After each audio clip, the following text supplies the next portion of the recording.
أكبر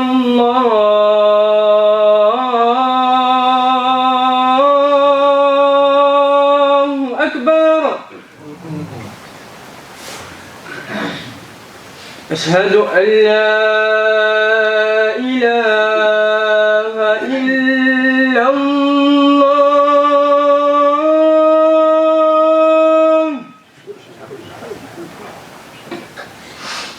أشهد أن لا إله إلا الله.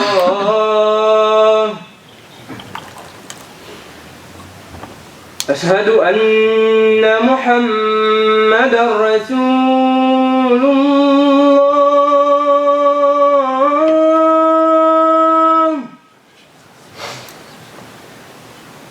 أشهد أن محمدًا رسول الله. حي على الصلاة.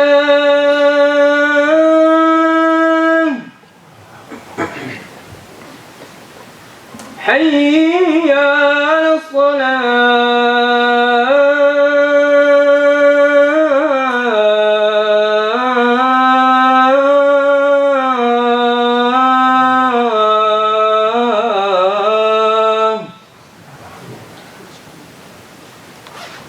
حي على الفلاح.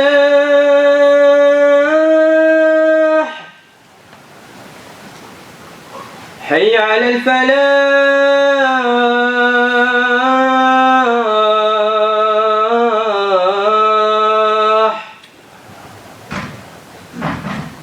الله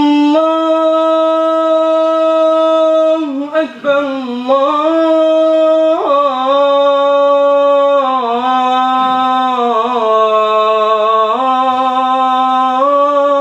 الله أكبر.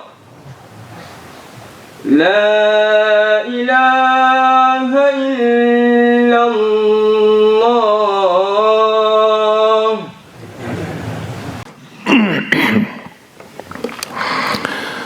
ربنا سبحانه وتعالى في كتابه العزيز يطلب من نبيه صلى الله عليه وآله وسلم أن يعبده وأن يكون في زمرة المسلمين الموحدين لله عز وجل قولا وعملا واعتقادا، أن يعبدوا الله كما أمرهم، وأن يسلموا لله سبحانه وتعالى في الظاهر والباطن، فإن الإسلام هو دين الله عز وجل لجميع البشر ورسالته لجميع الأنبياء. إذن ربنا سبحانه وتعالى الله سبحانه وتعالى il a demandé au prophète sallallahu alayhi wa sallam de l'adorer et d'être parmi les musulmans. De l'adorer, c'est une demande d'être avec Allah subhanahu wa ta'ala tout le temps et d'obéir à ses ordres dans toutes les circonstances. C'est ça l'adoration dans l'islam. L'adoration ne s'arrête pas juste quand on fait la prière. L'adoration ne s'arrête pas juste quand on est dans la mosquée. L'adoration, elle englobe la vie d'un musulman. Tous ces actes peuvent devenir des adorations s'il a l'intention et il est sincère envers Allah subhanahu wa ta'ala. Tout geste, tout ce qu'il fait sur terre, ils peuvent devenir des adorations.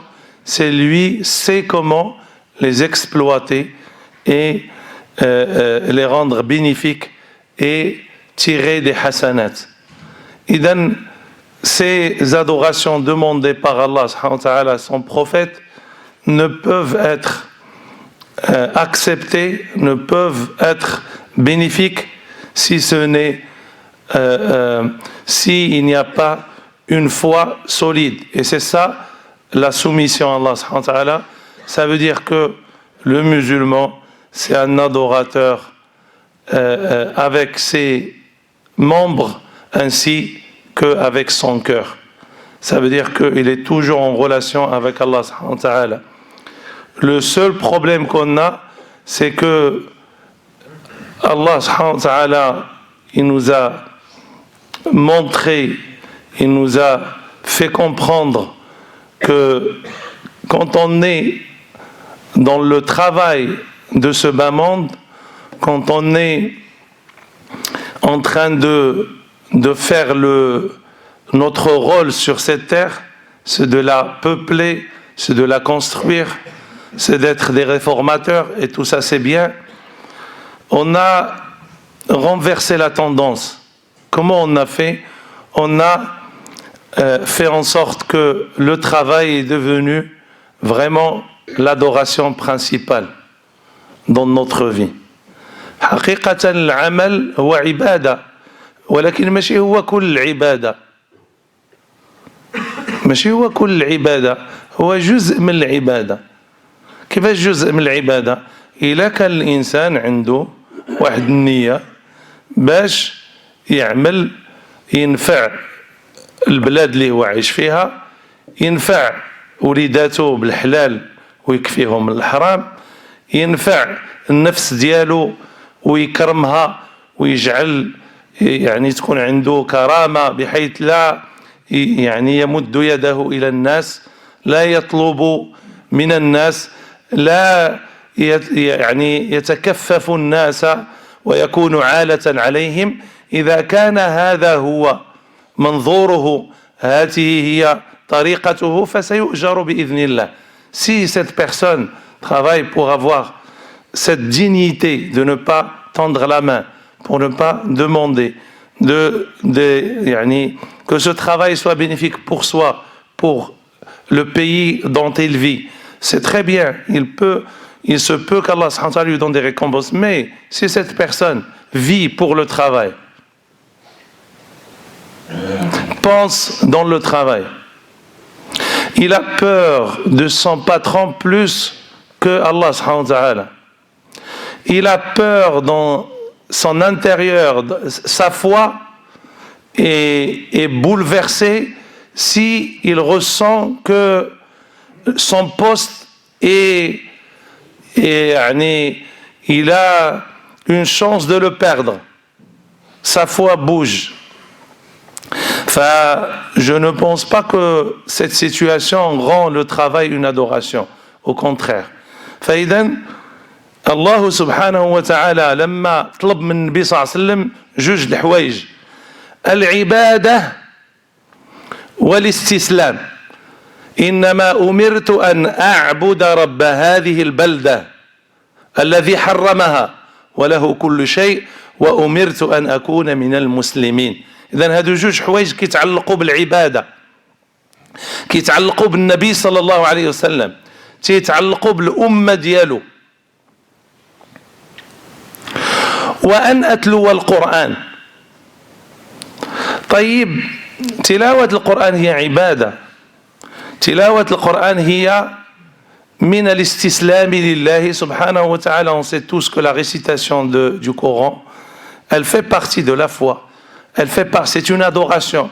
Parce que quand tu lis le Coran, tu es récompensé par rapport à chaque lettre. Ça veut dire on te donne la récompense pas par rapport aux phrases, mais par rapport aux lettres. Chaque lettre, il y a 10 récompenses. Enfin, c'est une adoration. Et en même temps, celui qui va réciter le Coran et qui va être assidu à la lecture, c'est quelqu'un qui est soumis à Allah subhanahu wa ta'ala, il est en train d'obéir à ses ordres. هذا مسلم الذي سيتعاهد القرآن ويقرأ القرآن، هذا له إيمان وله اعتقاد راسخ بأن ما يقرأه من كتاب الله سيكون له شفيعا في قبره، نورا في حياته، روحا يحيا بها بين الناس. إذن celui qui sait l'importance de ce livre, c'est celui qui va vite s'apercevoir que la lecture de ce Coran dans sa vie, elle est plus importante que la voiture qu'il vient d'acheter, ou le travail qu'il vient de trouver, ou l'argent qu'il vient de ramasser. Parce que l'argent que tu ramasses, tout le monde a une part. La voiture que tu as achetée, tout le monde a une voiture. Le bas-monde que tu veux amasser, tout le monde le fait. Mais peu de gens s'intéressent à ce livre. La voix la voie qu'Allah subhanahu wa ta'ala nous demande d'emprunter la voie du Coran, il y a peu de gens, il y a plus de gens dans ce chemin. كل شيء كيدابز اللي جيتي معاه في الدنيا تيتزاحم معاك كيضربك كتشري طوموبيل كتلقى واحد شرا واحد احسن منك كتشري دار كتلقى واحد عنده دار كبار منك كتجمع الفلوس كتلقى واحد عنده الفلوس كثار منك وكيفاش كتجي تشوف في القرآن كتجي شي واحد عنده حزب كتقارنو بشي واحد كتلقاه ما عنده والو ما عنده حتى حاجه. Et combien de jeunes dans cette mosquée ou à l'extérieur de la mosquée, parce que ceux qui sont dans la mosquée sont nos enfants et ceux qui sont à l'intérieur, à l'extérieur sont nos enfants. كلهم وليداتنا. Combien d'entre eux ils connaissent pas la Fatiha? Combien d'entre eux ils savent pas comment faire la prière? Combien d'entre eux ils connaissent pas même la langue de le Coran? Combien d'entre eux ils vivent dans un autre monde? Combien d'entre eux on va les connaître le moment où ils vont quitter ce bas monde? Venez faire la prière sur eux parce que ils sont partis de ce bas monde.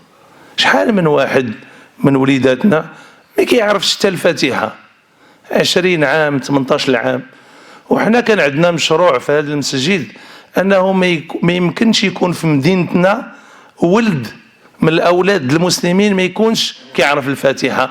كان عندنا مشروع كنا كنقولوا الفاتحه للكل. La première sourate c'est pour tout le monde doit apprendre. Vous savez, le fait d'enseigner la Fatiha à un enfant, à une personne, c'est des récompenses ininterrompues. Parce qu'un jour, il fera la prière. Et si, le moment où il veut faire la prière, il a ce bloc de ne pas connaître même la première sourate, est-ce qu'il va avoir envie d'aller plus loin? Est-ce qu'il va ressentir qu'il a un lien étroit avec cette religion, où il va dire mais moi je ne connais pas, je dois apprendre, et à ce moment-là il régresse, il revient en arrière parce qu'il a ce blocage, il a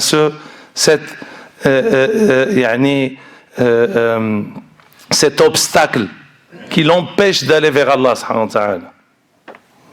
Et alhamdoulilah, on a réussi avec beaucoup de jeunes que je vois ici, ceux qui sont passés par la mosquée, au moins ils ont eu la moitié d'un hizb ou un hizb.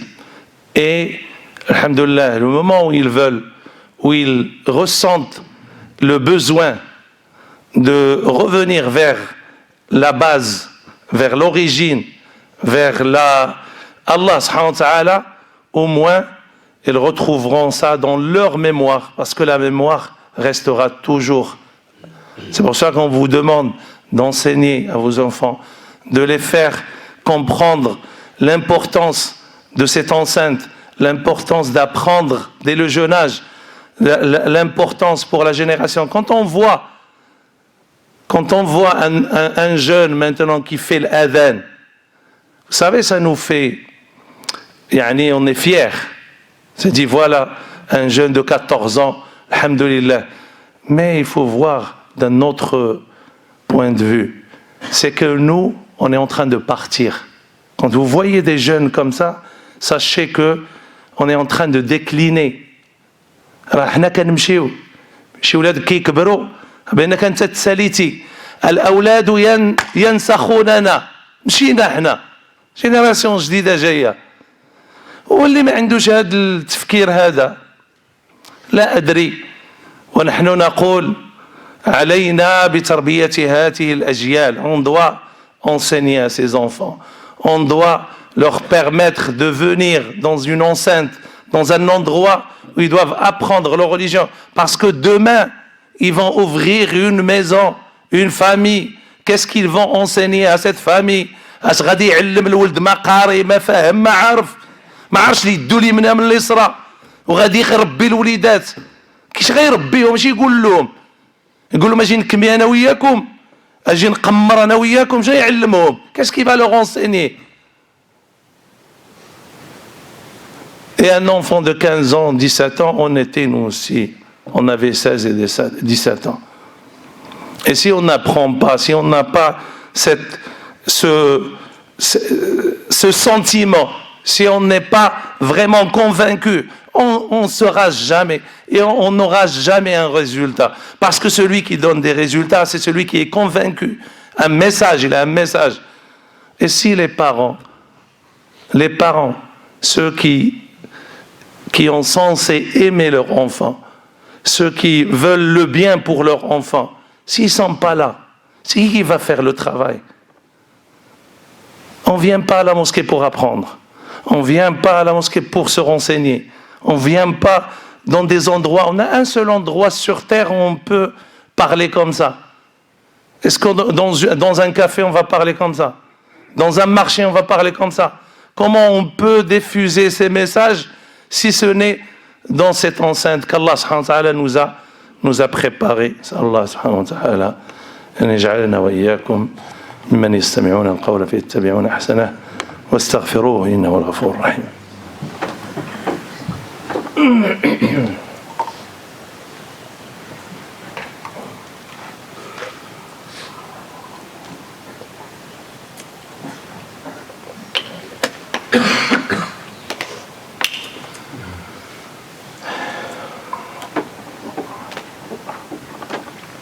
الحمد لله رب العالمين والصلاة والسلام على أشرف المرسلين سيدنا محمد وعلى آله وصحابته الغر الميامين وعلى من تبعهم بإحسان إلى يوم الدين. أما بعد فقول ربنا سبحانه وتعالى لنبيه وأن أتلو القرآن, il m'était ordonné de lire le Coran, de psalmodier le Coran. أنا يعني العلماء قالوا كيفاش أنا أتلو القرآن شنو كيدير؟ نحن في هذا المسجد المبارك من تجربتنا تجربة ديالنا التجربة هذه quand on parle d'expérience on parle d'expérience pratique من تجربتنا والتي عرضناها على جميع المساجد. On a une expérience qu'on a voulu partager avec toutes les mosquées, mais malheureusement personne dans cette route ne veut l'emprunter. Personne ne veut te concurrencier dans ce chemin. Personne. Tu lui demandes, voilà, on a des jeunes qu'on veut former, des jeunes qui vont, eux, enseigner aux jeunes, parce que nous, on ne restera pas éternellement. ما غنجلسوش هنا حياتنا كاملة. عندنا وقت صغير وغنمشيو بحالنا. طيب شكون اللي غادي يعلم ولادكم كنهضر على لي جون qui ont 20 ans, 21 ans, 17 ans, 18 ans. C'est qui va enseigner à vos enfants? على d'ici 20 ans غنكون هنا شكون اللي قالها لي؟ Il y en a parmi vous qui sont étonnés de cette manière avec laquelle je suis en train de vous parler. Mais c'est ça la réalité. هي الحقيقة. حتى لين غيبقى الانسان تيدير هكا تيسحب راه ما غيموتش كيدير هكا ولا راه ما غاديش يمرض ولا ما غاديش يوقع له آفة ولا راه ما غاديش تبدل الدنيا كيدير هكا حتى لين. داك الشيء علاش قالنا الله سبحانه وتعالى وان اتلو القران parce que quand tu lis le Coran tous ces obstacles s'enlèvent. Tu regardes la vie telle qu'elle est dans sa réalité. ما كاينش الحجب مع القرآن.